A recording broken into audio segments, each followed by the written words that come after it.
नमस्कार दोस्तों Iran Israel की जंग में सबकी नजरें नेतन्याहू पर टिकी हुई हैं। इजराइल ईरान की मिसाइल अटैक का जवाब देने की बात तो कह रहा है, लेकिन ऐसा कुछ होगा या नहीं ये कहना थोड़ा मुश्किल है, क्योंकि ईरान की चेतावनी से कई देशों में खलबली मची हुई है। लगभग सभी देश जानते हैं कि अगर इजराइल ने ईरान पर हमला कर दिया तो उसका अंजाम सभी को भुगतना पड़ेगा। इसके पीछे की मेन वजह है ईरान का तेल। ईरान ने मिसाइल अटैक करने के बाद एकदम सख्त लहजे में कह दिया था कि अगर इजराइल इसका जवाब देता है तो उसका अंजाम बुरा होगा। वहीं इजराइल भी ईरान के तेल ठिकानों पर हमला करने की बात कर रहा है और इजराइल के इस बयान से ही अमेरिका के हाथ पांव फूल रहे हैं। कई देश तो अमेरिका के सामने अपना दुखड़ा लेकर पहुंच गए कि कैसे भी करके इजराइल को ये करने से रोका जाए। दरअसल दोस्तों, ईरान ने साफ लहजे में कह दिया है कि अगर उसके तेल ठिकानों पर हमला हुआ तो खाड़ी देश के भी तेल ठिकाने सेफ नहीं रहेंगे। यानी कि इजराइल अगर हमला करेगा तो इसका नुकसान सिर्फ ईरान नहीं बल्कि सभी खाड़ी देश भी उठाएंगे। यही एक वजह है कि अमेरिका इजराइल को ईरान के न्यूक्लियर ठिकानों पर हमला ना करने को कह रहा है और ईरान से बदला लेने में इजराइल को काफी मशक्कत भी करनी पड़ रही है, क्योंकि अमेरिका के साथ अब खाड़ी देश भी इजराइल को ईरान से बदला लेने से मना कर रहे हैं और इजराइल पर दबाव बना रहे हैं। दोस्तों, इजराइल की सेना और नेतन्याहू बार बार ये कह रहे हैं कि वो ईरान से बदला जरूर लेंगे।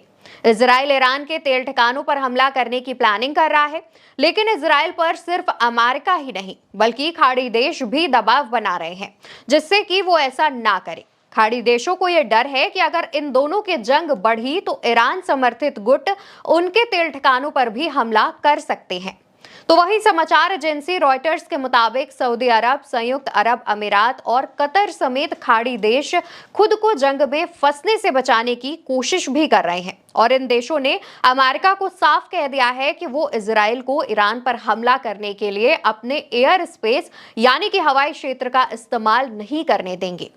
दोस्तों, ईरान के मिसाइल हमलों के बाद इजराइल ने ईरान को सबक सिखाने की कसम तो खाई है। नेतन्याहू भी ईरान से बदला लेने के लिए बौखलाए हुए हैं।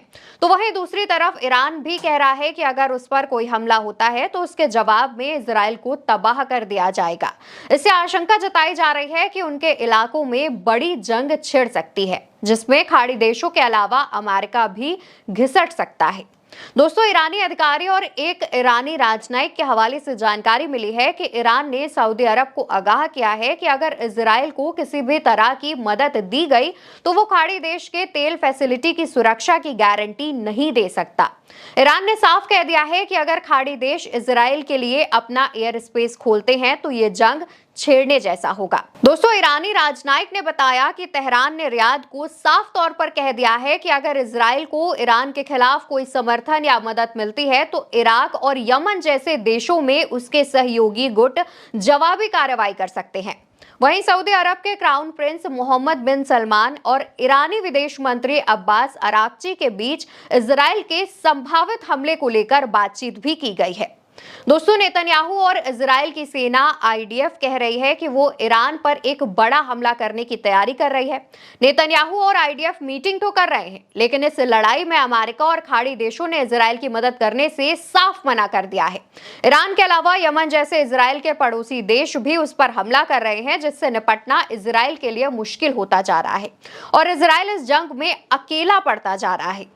दोस्तों, आपको क्या लगता है कि क्या इजराइल ईरान पर हमला करेगा या फिर वो डर की वजह से सिर्फ मीटिंग का खेल खेल रहे हैं जिससे जनता को जवाब ना देना पड़े?